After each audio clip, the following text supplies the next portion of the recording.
Your ski goggles can fog up in two different ways. Do you know them?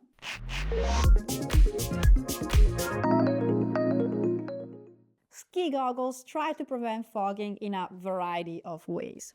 Most lenses have a dual pane structure to reduce the thermic shock between the cold weather and your warm face.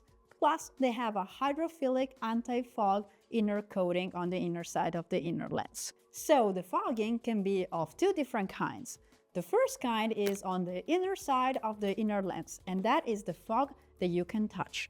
So in this scenario, the cases are two.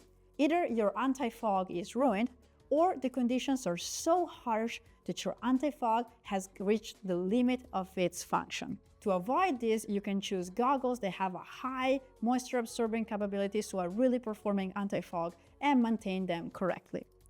But there is a second kind that happens more often, even if you don't realize it, and that is 100% reversible. And that is the fogging that happens in between the double pane structure. But why does that happen? So the double pane structure isn't sealed because the lens needs a way to compensate for pressure changes while going up and down the mountains. So there is a small hole hidden on the gasket of the lens.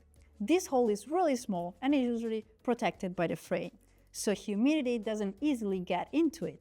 But if you store your goggles inside a wet microfiber pouch, or you leave your goggles inside the car with all your wet gear for a long amount of time, humidity might make its way into it. The good news, again, is that this is 100% reversible and fixable, and it's super easy. You simply have to dismount your lenses from your frames and leave them in a dry and ventilated place, like your home, for at least 24 hours, but the longer the better, the more the humidity that gets out of the little hole. If you want to avoid this kind of fogging in the first place, always store your goggles in a dry place at all times, and you'll be good to go. This is TechPills, and today we explained that your goggles can fog up in two different ways.